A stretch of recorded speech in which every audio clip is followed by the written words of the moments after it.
Assalamu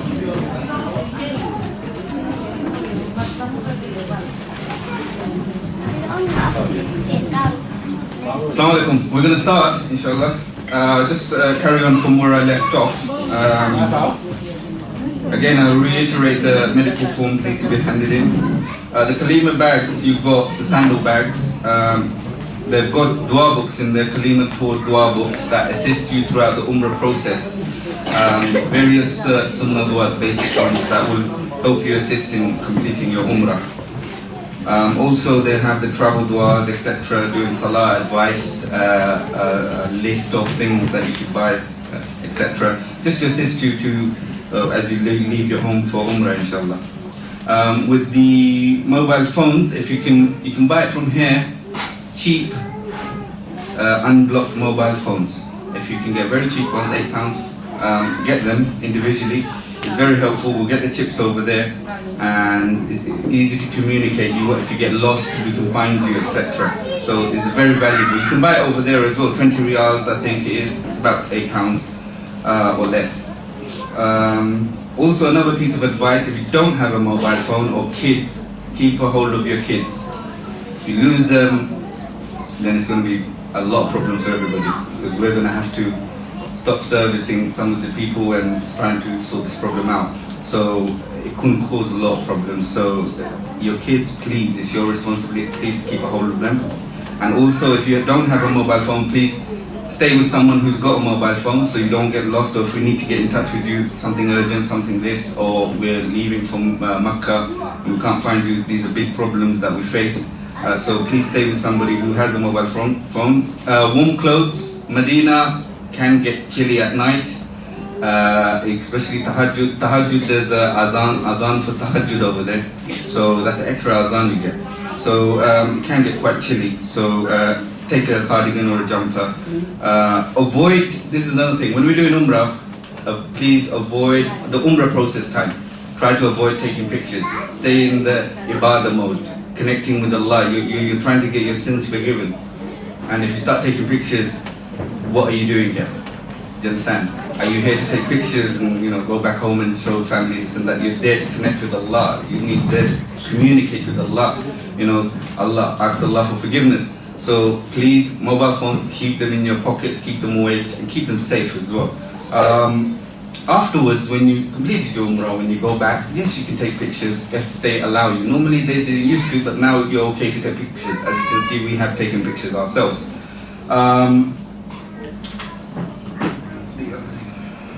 Okay, this is for all of us. Everybody should know this. We're going to Medina first, Jeddah, then traveling to Medina. It's about 4, 5 hours, 6 hours journey. It's quite tedious, so be prepared, patience. We'll be going to Medina, and then because there's loads of kids, we selected the option, and we'll be resting, relaxing, giving salam to Prophet ﷺ, going to the Rawdah, doing your salah. Group A will be there one day before us, and Group B will be there one day after. But we'll be leaving together to Makkah. So Group B, my group, will have one less day in Medina, but Alhamdulillah, you get one extra day in Makkah, because we'll be leaving from Makkah to London or Heathrow one day later. So subhanAllah, the barakat of praying in Masjid al-Haram is more. So you get one more day of tawaf and etc. So we're kind of blessed in that section, alhamdulillah. Okay, lastly, this video that we're recording will be available on YouTube as soon as we can get it up there. If you missed anything, if you want to go through everything again, you're more than welcome. It should be up there. Also, if you need the presentation, the copy of the presentation, if you email us at presentationkalimah.co.uk requesting it, we will provide it. Just quickly, I want to go through this last thing. Group B. I'm not going to mention Group A. I'm going to mention Group B so they know which day they're traveling, and obviously Group A is traveling one day early. Group B, Mr. Shaykh Ahmed Chowdhury's family, myself and my family, and then we got Rahan, Alim, Arif, Robiul and his mum.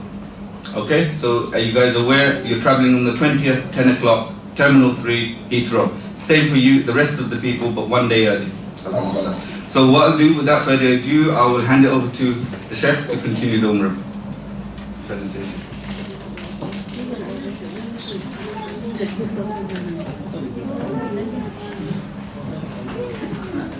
Bismillah ar-Rahman ar-Rahim. Arriving at Masjid al-Haram, it is a sunnah to take a ghusl, a bath, before entering Masjid al-Haram. When you enter the masjid, like any other masjid, do not forget to enter with your right foot and say the dua of entering a masjid. Allahumma salli ala Muhammadin wa sallim. Allahumma aftah li abwab rahmatik. A'udhu billahi al-azim wa biwajhihi al-kareem wa sultanihi al-qadim min ash-shaytan ar-rajim. When you see the Kaaba, raise your hand if you want to do dua. This has been established by Ibn Abbas radiallahu anhuma. You make any dua when you see the Kaaba. You should not believe that you have to enter the Masjid al-Haram from any particular gate. It is permissible to enter from any gate. The dua established from Umar ibn al-Khattab radiallahu anhu, Allahumma anta as-salam wa minka as-salam fahayyina bis-salami.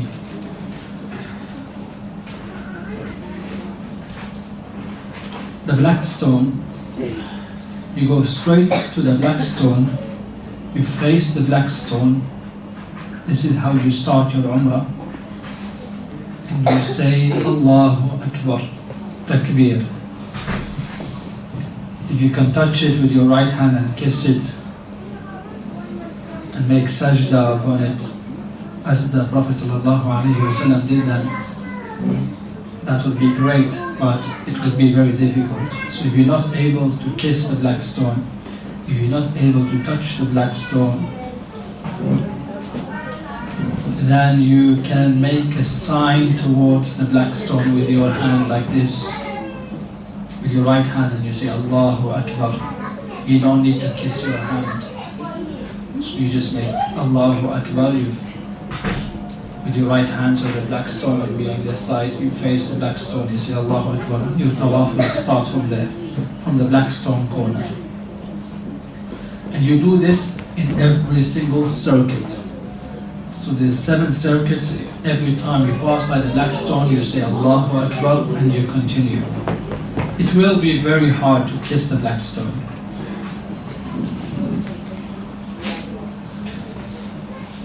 You don't have to touch the black stone, your tawaf will be accepted. Do not push and crowd to get to the black stone. Hurting a Muslim is a greater sin, but kissing the black stone is a sunnah and it is not wajib. Do not stand at the line where the black stone is, the corner, that line. Do not stand there for too long. Just make your sign towards the black stone with your right hand, say Allahu Akbar and move on. Because usually that is the busiest part around the Kaaba. People will be exiting and completing their tawaf, and the people will be coming into their tawaf, and people will be coming from the black stone. And usually that place is the most congested place around the Kaaba.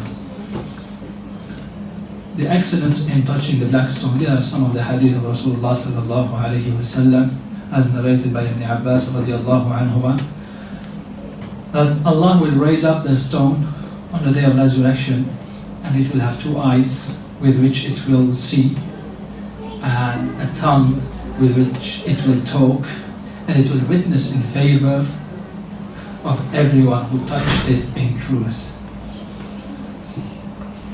In another hadith of Ibn Abbas radiallahu anhu, touching the black stone and the Yemeni corner removes sins.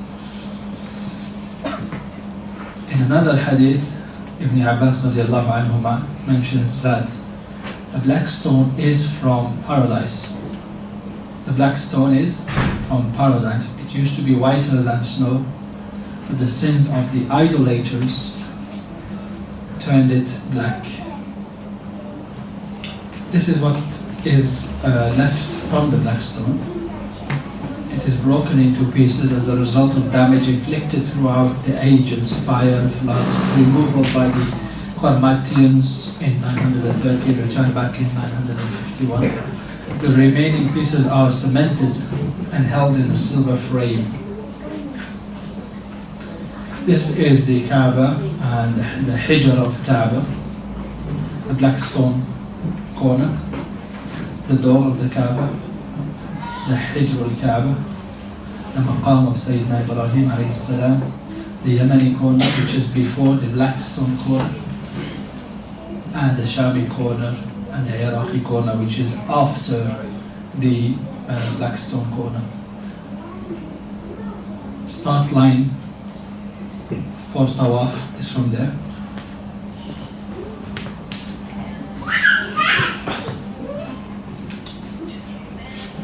All kinds of Tawaf, including optional Tawaf, consist of 7 circuits around the Kaaba.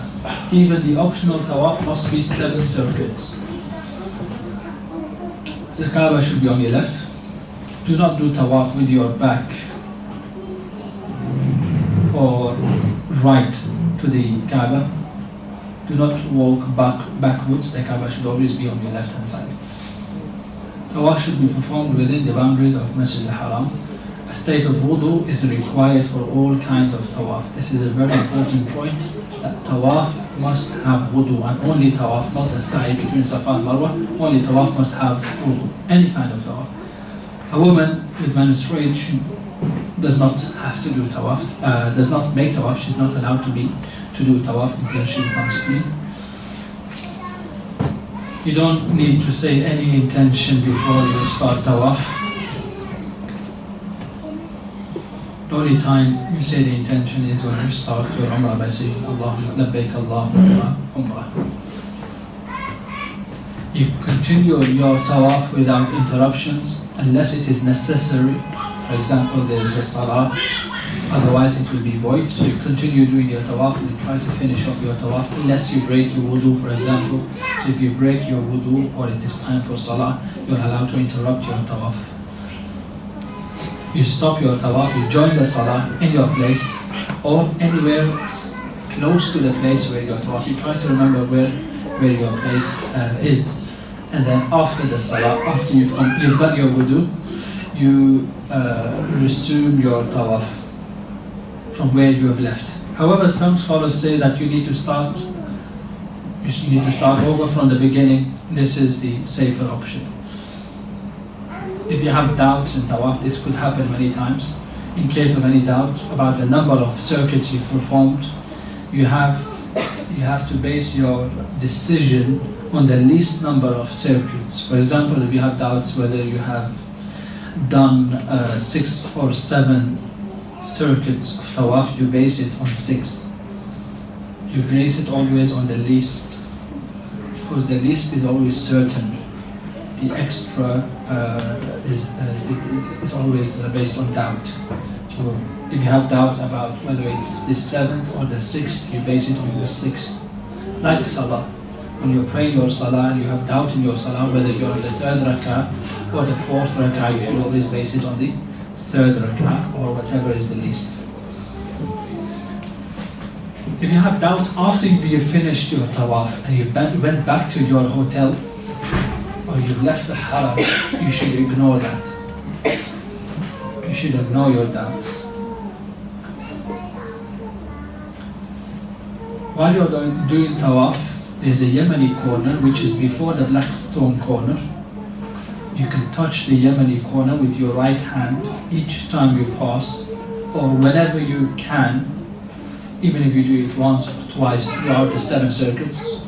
It is a sunnah of Rasulullah sallallahu alayhi wa sallam. If you cannot touch the Yemeni corner, you don't do what you do at the black stone corner, and that is make a sign towards the Yemeni corner. That is not something that you should do.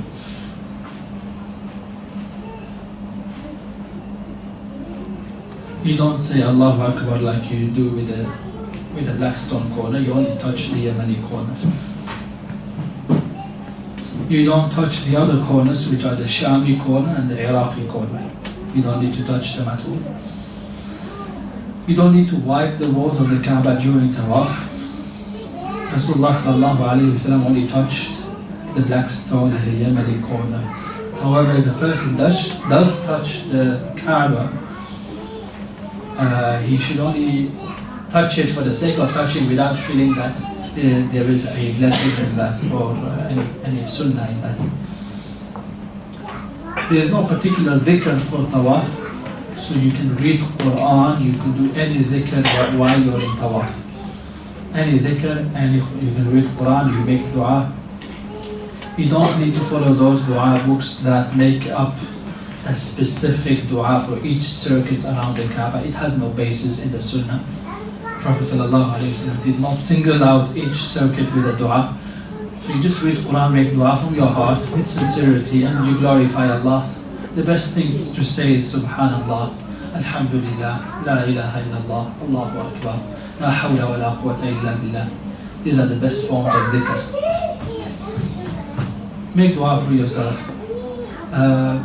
You don't need to follow and shout in a group. Sometimes that happens in Tawaf. You find a guide and people will be behind him. He will say Allahumma and everybody will say Allahumma behind him.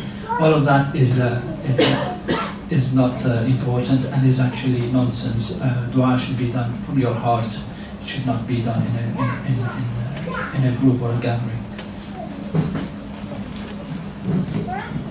You can say the dua of the Prophet ﷺ between the Yemeni corner and the black stone corner, which is before. The Yemeni corner is before the black stone corner. Just between those two corners you say Rabbana Allahumma Rabbana wa Rabbana atina fid dunya hasana wa fil akhirati hasana wa qina adhab an-nar. Wa Allah, give us good in this life, good in the hereafter, and save us from the punishment of the fire. Very simple dua, but yet very powerful. It is the most common dua and the most dua that Rasulullah sallallahu alayhi wa sallam would make. رَبَّنَا آتِنَا فِي الدُّنْيَا حَسَنَةً وَفِي الْآخِرَةِ حَسَنَةً وَقِنَا عَذَابَ النَّارِ. This part is known as al-multazam. You may clinch to this place and place your chest and face the forearms upon this place and make dua. This is maqam of Ibrahim alayhi salam. When you finish your tawaf, the 7th round, you cover your right shoulder for the men. We've mentioned that it is a sunnah to uncover the right shoulder only in tawaf. Then you cover your right shoulder and you move to the place of Ibrahim alayhi salam, the station of Ibrahim alayhi salam, and you can recite this verse of the Quran, وَاتَّخِذُوا مِن مَقَامِ إِبْرَاهِيمَ مُصَلَّى, and appoint for yourself a place of prayer on the standing place of Ibrahim alayhi salam, as mentioned in Surah Al-Baqarah. Anywhere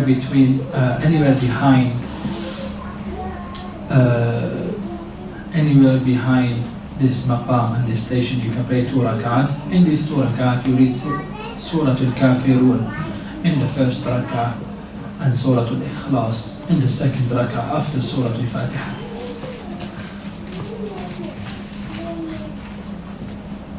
As you can see, it's not always possible to pray behind the maqam of Ibrahim alayhi salam because of people making tawaf. It is almost impossible to pray behind it. As you can see, many people trying to do tawaf. So try to pray anywhere behind the maqam of Ibrahim and avoid praying while people are doing tawaf. It becomes sinful, it becomes a problematic thing that you are doing by praying straight behind the maqam of Ibrahim, like some people do in tawaf. So you can pray anywhere else in the masjid. It does not have to be specifically behind the maqam. If it's not possible, then it's not possible. Maqam Ibrahim is usually possible to have the maqam in front of you while you pray the 2 rak'ahs of tawaf. If you keep clear from the tawaf area, if this is still not possible, then you can pray anywhere in the masjid. Men should try to avoid as much as possible to pray behind women. Sometimes that will happen unintentional. Sometimes a woman will come and pray in front of you. You can't do anything about it. But a man is not allowed to pray behind a woman. This is what the traces of Ibrahim alayhi salam's feet look like. as seen in the structure. This is the footsteps of Ibrahim alayhi salam. This is what is left from the footsteps of Ibrahim alayhi salam.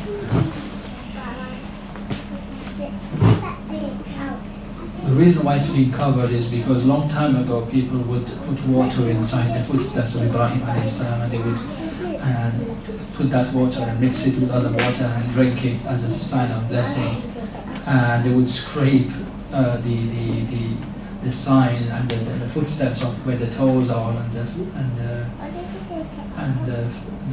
the toes and all the signs of Ibrahim alayhi salam's feet. They would put water there and scrape it with cups and take it back home. So it has been covered so that does not happen anymore. It's an innovation. There is no blessings in that. But sometimes people tend to do things of this nature emotionally.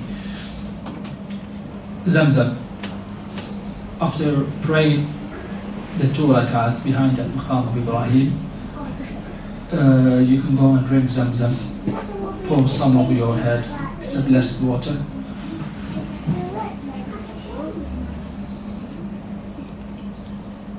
These are some of the taps of Zamzam. All around you will find Zamzam in the Haram. There's similar. Yes. There's Zamzam water in coolers.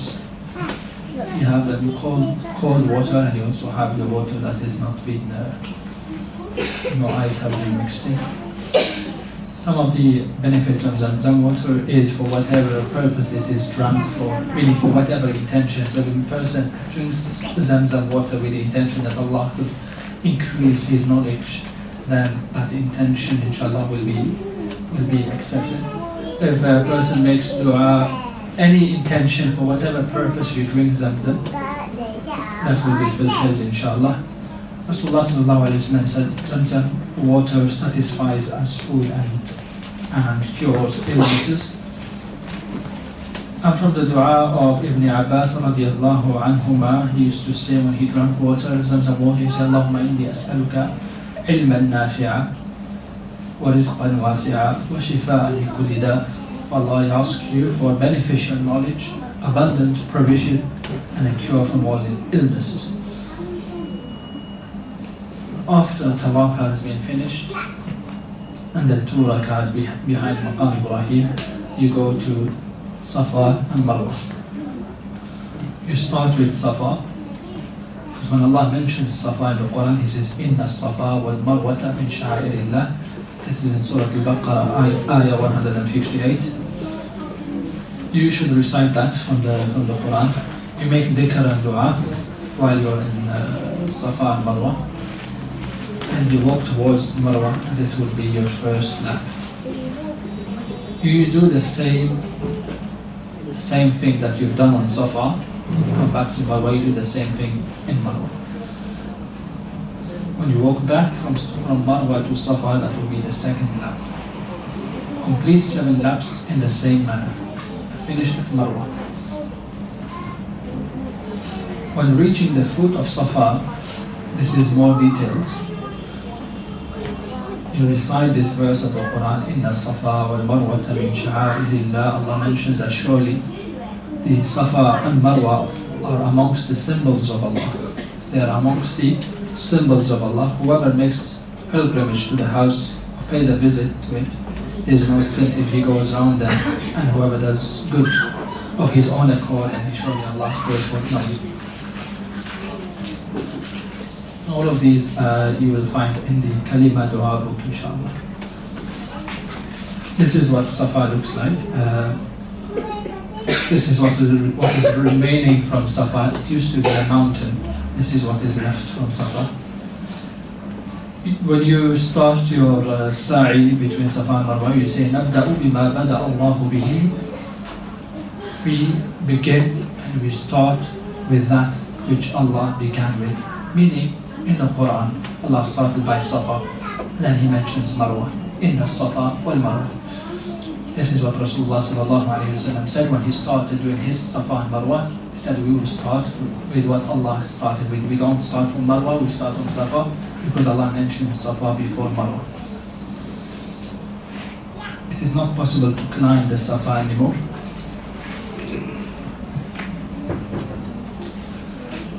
It is closed now in glass, and pilgrims are not allowed to climb on it anymore.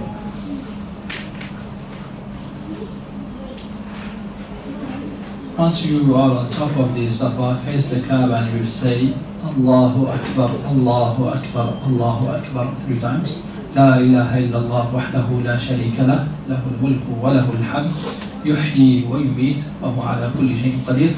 لا إله إلا الله وحده لا شريك له أنجز وعده ونصر عبده وهزم الأحزاب وحده.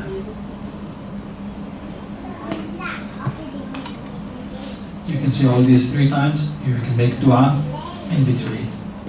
You spend a little bit of time before you start walking. You spend a bit of time at Safa, at the mountain of Safa, that area. Do this dhikr, make a bit of dua, facing the Qibla, facing the Kaaba, and then you ascend and you go towards Marwa. You descend from the Safa and start walking in the direction of Marwa. You walk until you reach the green lights. You jog in a medium pace till you reach the next green light. Then you walk up to the Marwa and ascend on it. This is for for men. Women are not burdened with this. They don't have to jog. You do the same as you've done on Marwa. On Safa, you did the same dua, same dhikr. Allahu Akbar, Allahu Akbar, La ilaha illallah wahdahu la sharika lahu lahul mulku wa lahul hamd yuhyi wa yumiitu wa huwa ala kulli shay'in qadir. لا إله إلا الله وحده أنجز وعده ونصر عبده وهزم الأحزاب وحده. This dhikr is not only for Safa and Marwa. This is a dhikr, a verse you should always recite all throughout his day and his life. This is 1 lap from Safa to Marwa.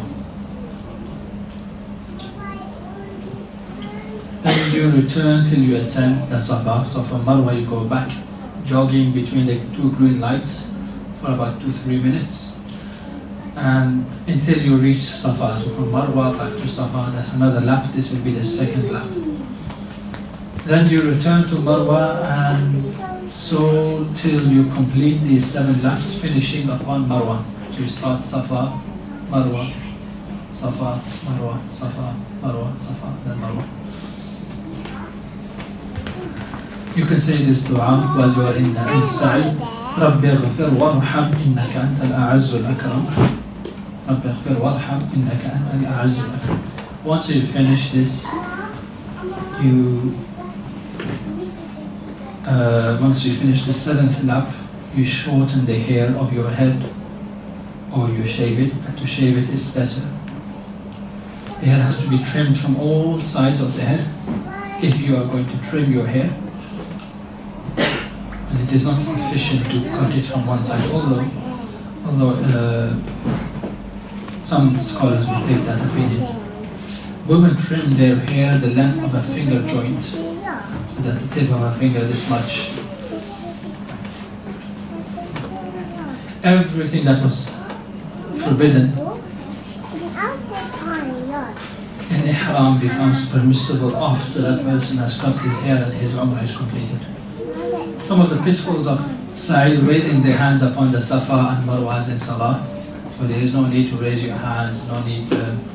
The Sunnah is to raise them in dua, so you don't have to raise them up like this as you pray in Salah. So you just make dua and you face the Kaaba while you're on the Safa and Marwa. Jogging all the way between Safa and Marwa, you must have a lot of strength to do that, and it will not be possible. You only jog between the green lights for the men. Reciting the ayah in every lap is also a pitfall. The reciting should only be done once at the beginning of Safa, at the beginning of Sa'i at Safa. Some people think that 1 lap, 1 shout is the Arabic word for the lap, is going from Safa to Marwa and then back. Some people think that this is 1 lap. So what will happen in that case, you will end up doing 14 laps.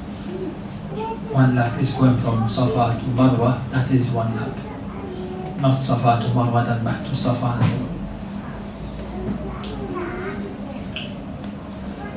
Some people think that there is a particular dua for every lap, just like tawaf, but again that is it's not from the Sunnah of Rasulullah sallallahu alayhi wa sallam. There's nothing has been recorded from Rasulullah sallallahu alayhi wa sallam. The climate in Mecca around December, the average temperature would be 30. Average temperature will be 25 degrees, the maximum will be 31, and minimum temperature will be 20 degrees. It hardly rains, but it's possible.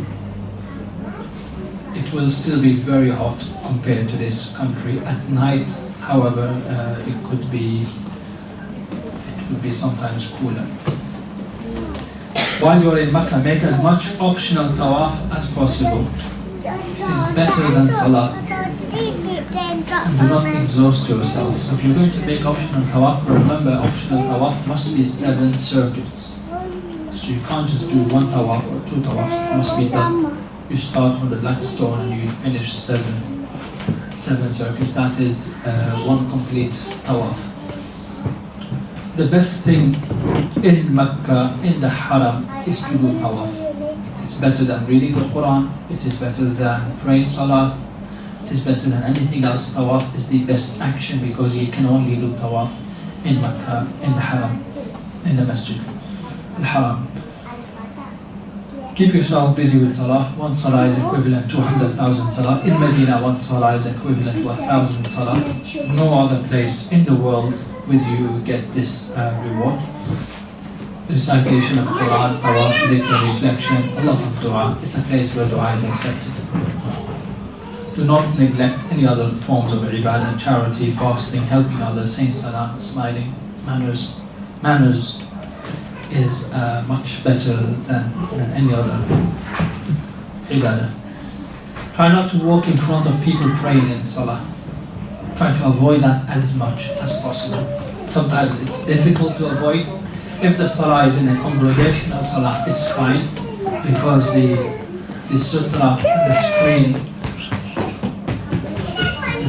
of the imam is sufficient for everybody else that is praying behind the imam. But if people are praying individually after the salah, try not to walk in front of them. It's simple. When entering the masjid, pray 2 rak'ahs, known as Tahiyatul Masjid, the greeting of masjid before you sit down. You should always pray 2 rak'ahs in any masjid, especially when you go to Masjid al-Haram. In case you do not intend to do tawaf, if you intend to do tawaf, you can go and do tawaf straight away. Be aware of professional beggars. You will find many of those in Makkah and Medina.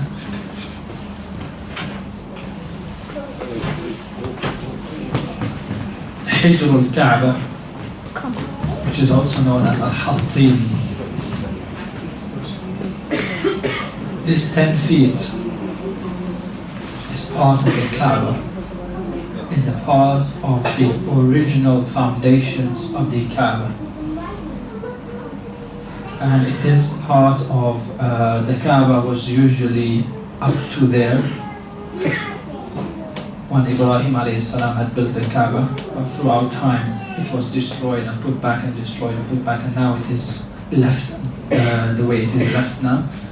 So a person praying inside the Hijr al-Kaaba is as though he's praying inside the Kaaba. Performing multiple Umrahs, one who repeats the Umrah may be compared to someone who repeats the Sunnah of Fajr, and while waiting for the Fard decides to stand up and repeat the Sunnah multiple times, or someone who decides to repeat the Witr Salah after Isha.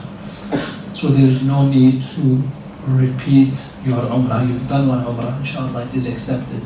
There is no need to repeat it. Yes, do as much tawaf, but do not go and do the whole Umrah again. There's exceptions. The exception is for someone who performs the Umrah for a deceased person, somebody that has passed away from the family who did not have the opportunity to do Umrah. A person that has a permanent sickness, an old person, someone who's not able to perform Umrah, you can do Umrah for those people. A fulfillment of a pledge, a promise that you've made that I'm going to do a Umrah if this happens or that happens. You have to fulfill that vow, that pledge, that promise that you've made, and you have to complete it. We mentioned this before, the best ibadah while in Mecca after completing Umrah is tawaf. Do as much tawaf as possible. The presentation has gone from Mecca to Medina, but we will be going from Medina to Mecca. While in Mecca visiting Medina, while in Mecca we will, while in Medina we will be visiting different places in Medina. There is the Haram of Medina, there is the merits of Medina, the Fada'il, the virtues of Medina, visiting the Prophet ﷺ's masjid, visiting Masjid Quba and visiting Al-Baqiyah. The temperatures in Medina is a little bit more better compared to the temperature of Mecca. There's more mountains in Mecca than there is in Medina. The average temperature would be 20 degrees, the maximum temperature will be 26, and the average minimum temperature would be 30 in December. Medina, just like Mecca, is a sacred place. Rasulullah sallallahu alayhi wasallam declared Medina to be as sacred as Ibrahim alayhi salam has declared Mecca to be. Prophet sallallahu alayhi wasallam said, what lies between the two lava plains is sacred.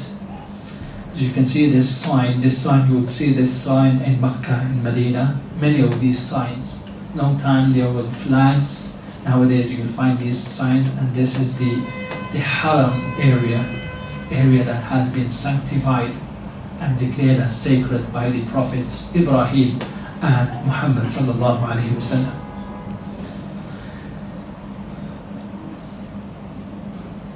The merits of Medina, it's the land of Rasulullah sallallahu alayhi wasallam's migration, a chosen land for his migration.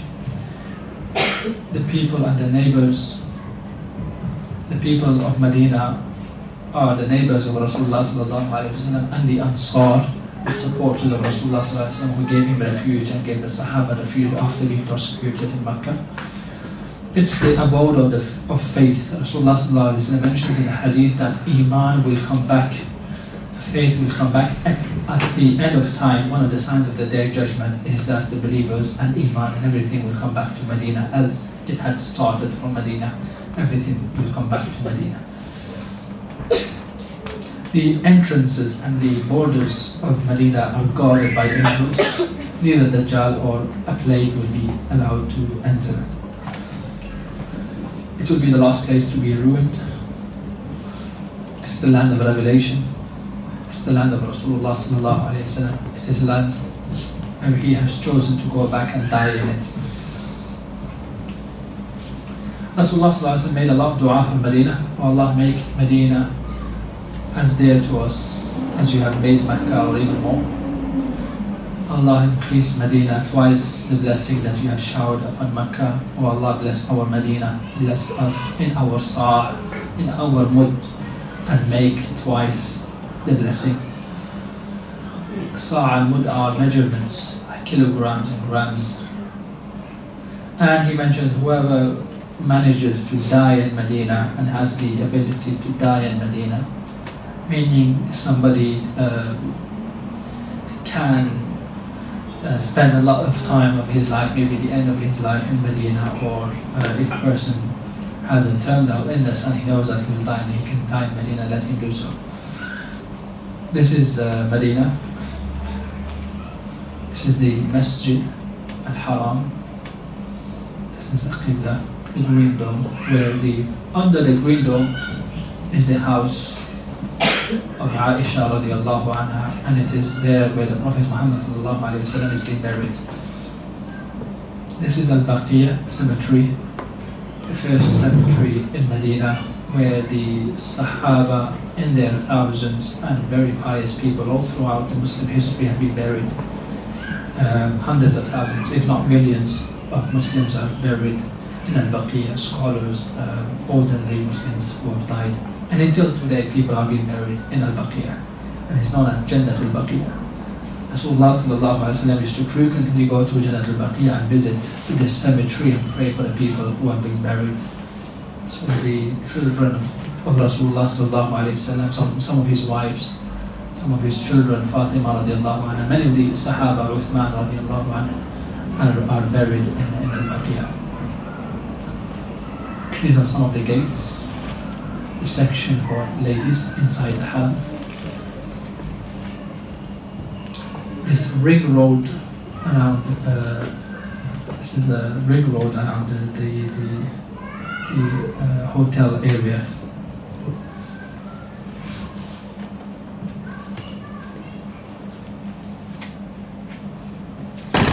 Some of the masajid that we inshallah will be visiting in our ziyarat.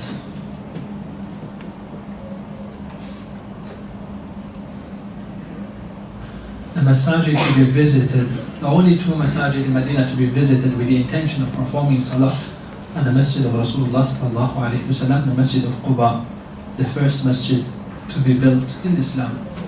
Before Rasulullah sallallahu alaihi wasallam built Masjid al-Nabawi, he stopped at Masjid Quba and he built this masjid for Masjid Quba. Other mosques and sites in Medina may be visited for their historic values. It's neither an obligation nor a condition for Hajj or Umrah to visit the Prophet ﷺ's masjid or his grave. However, if a person manages to go all the way to Saudi Arabia, and he should visit Rasulullah ﷺ's masjid.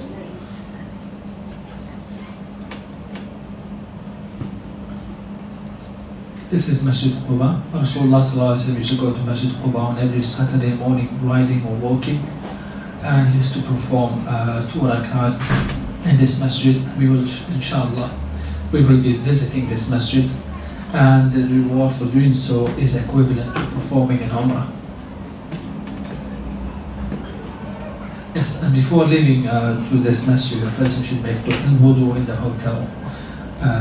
And then go to this masjid. It's not far from the Masjid al-Nabawi. It's 2.2 miles, 3.5 kilometers from the Masjid of Rasulullah sallallahu alaihi wasallam.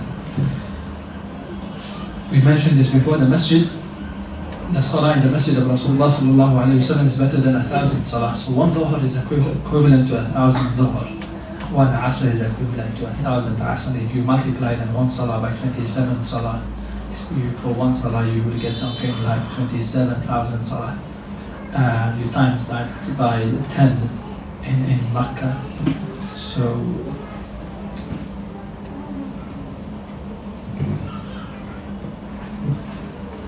the salah in the expansions outside, where the marbles are outside, the reward is the same. So it doesn't have to be inside, you can also pray outside. There's some hadith about the 40 prayers at the Masjid of Rasulullah sallallahu alaihi wasallam. These hadith are not strong hadith, however, because they've been narrated many times by Imam Ahmad Tabarani and other scholars, that the person who performs 40 salat consecutively in my mosque without missing a prayer in between them will secure immunity from the fire of hell and will be saved from the torments and also from hypocrisy. So this is a great reward to receive this immunity from hypocrisy, from the hellfire, from torments. As I mentioned, is considered as weak hadith. Some consider it as a sound hadith. However, if a person wants to perform this, how many days would that be? 40 salah.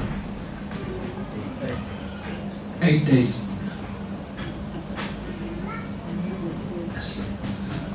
You won't be there for 8 days, huh?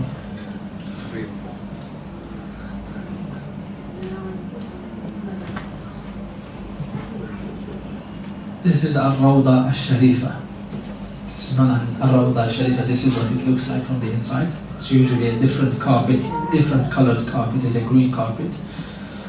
There's a hadith in Bukhari By Abu Hurairah radiallahu anhu narrates that the space between my house and the house of Rasulullah sallallahu alaihi wasallam there at the left, my member, and this is the member of Rasulullah sallallahu alaihi wasallam.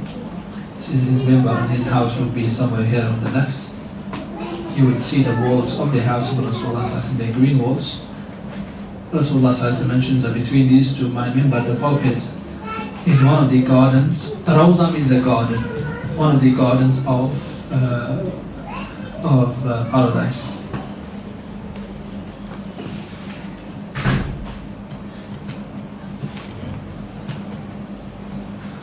Rawda is always full, and sometimes it's difficult to find a spot where you pray your salah. However, a person should be patient. If somebody is praying salah, you can stand behind them and be patient. Let them finish their salah.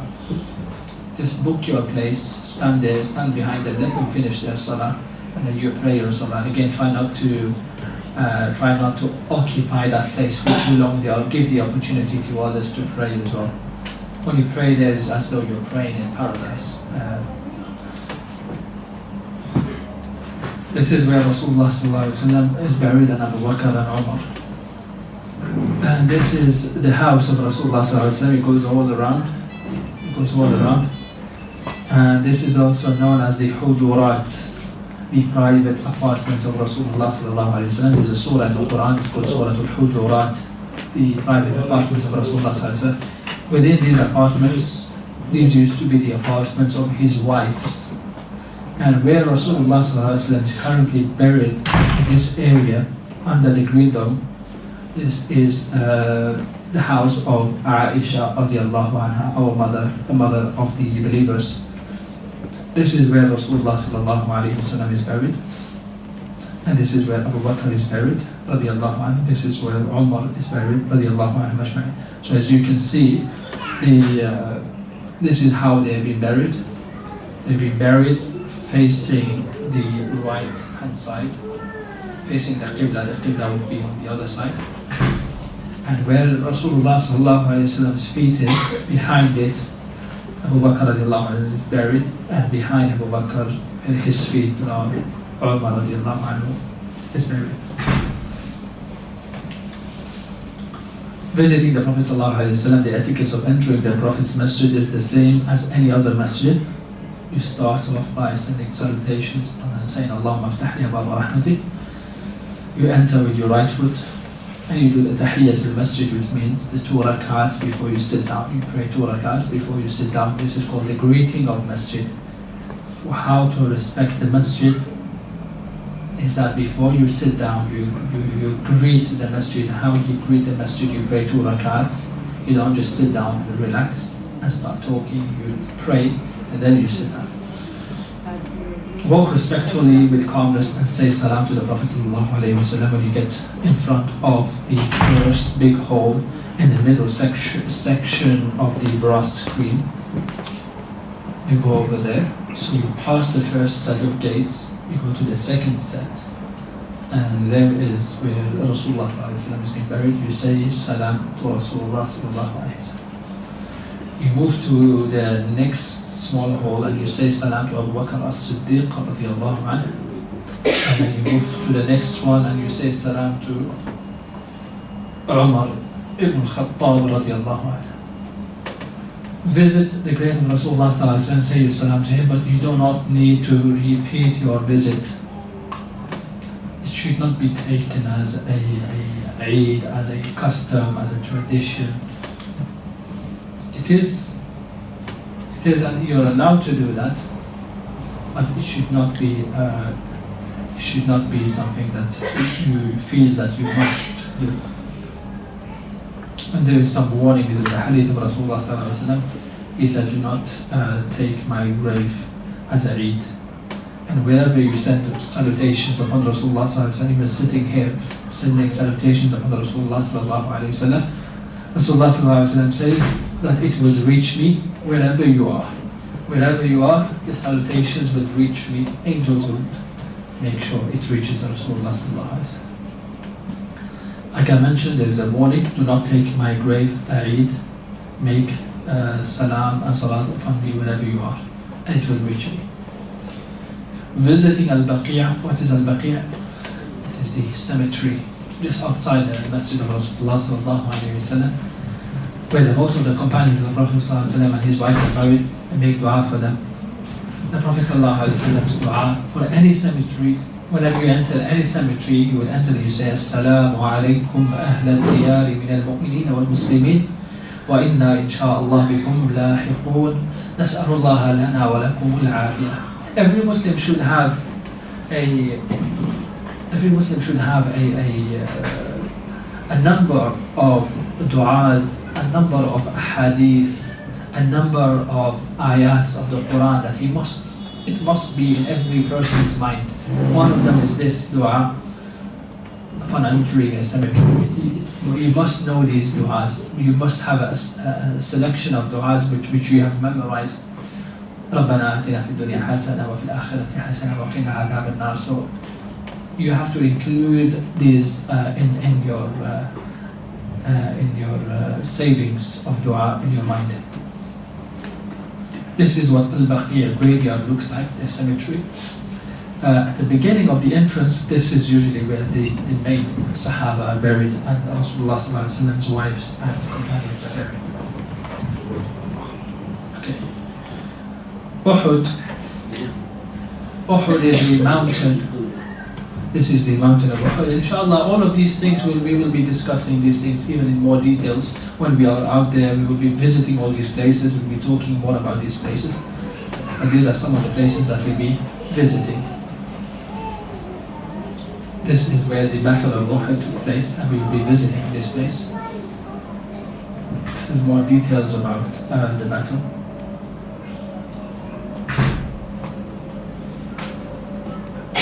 And we have actually finished the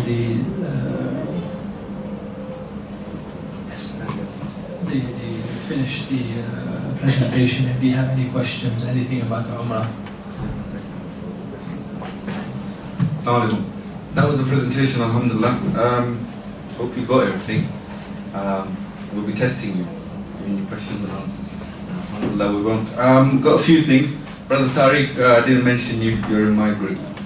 So don't go on the 19th. Alhamdulillah. Few things is, with the brothers, when you're praying behind Muqam Ibrahim or anywhere, try to avoid praying behind sisters, females. Salah is avoid.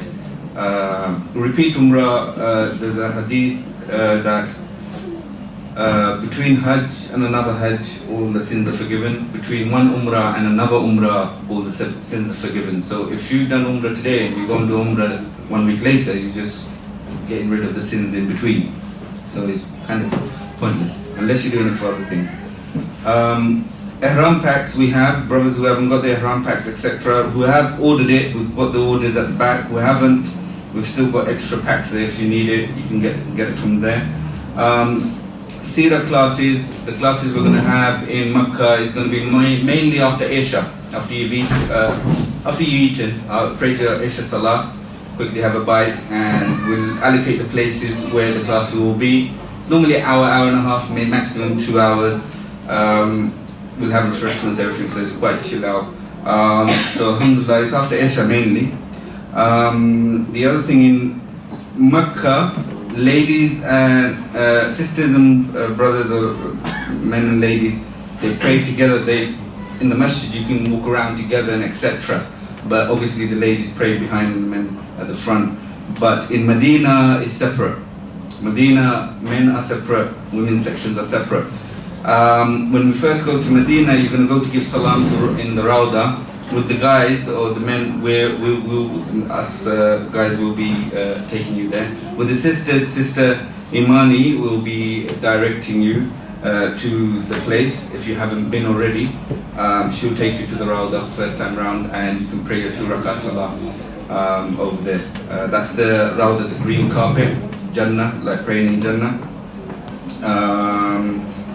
Also try to attend the Seerah classes. Some of the stuff that the Sheikh is mentioning, you're probably not familiar with it. When you go to the Seerah classes, like who's Abu Bakr, who's Umar Khattab, who's Uthman, who are these people? So when you go there, you will get to understand these things. It will benefit you in the long run. This is to the uncles, to the young ones, to everyone. Alhamdulillah, we all need to learn. I'm learning myself still. So Alhamdulillah, try to attend as much as you can. You should attend really, I mean, at the end of the day it's there for you. Okay, another thing the Sheikh mentioned as well, praying in the Rawdah.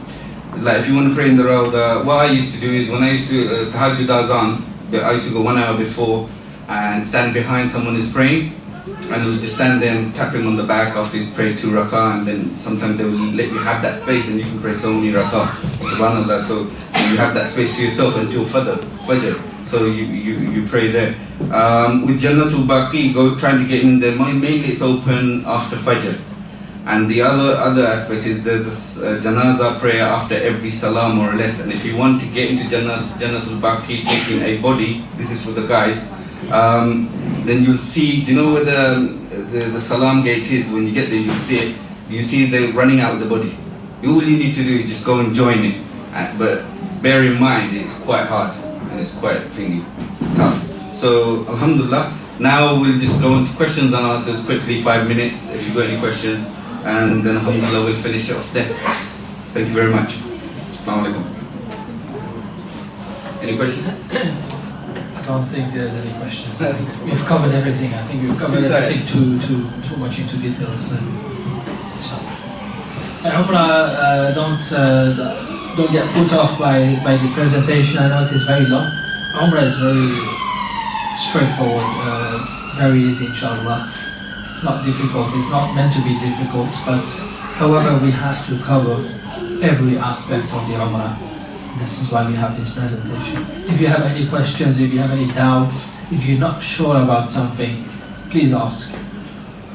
Asking a good question is half of knowledge, like Rasulullah said. And even throughout the journey, if you have any questions, feel free to ask, and make sure you do your Umrah properly. Be concerned about your Umrah, make sure it is done properly. Like anything else in life, when we try to do a course in anything and we try to do something, we ask and we ask and we ask until we get it right. So may Allah subhanahu wa ta'ala give us the tawfiq to benefit from whatever has been said. May Allah give us the ability to follow whatever has been said, and may Allah give us the sincerity in our actions. Ameen. Alhamdulillah Rabbil Alameen.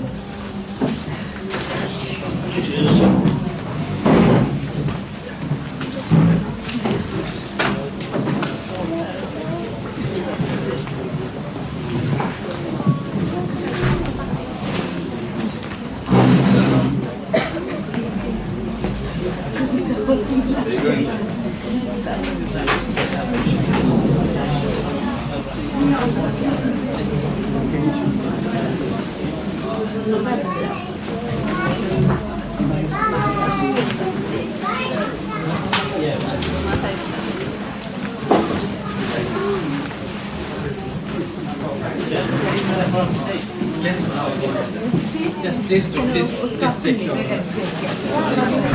How are you? Very tight.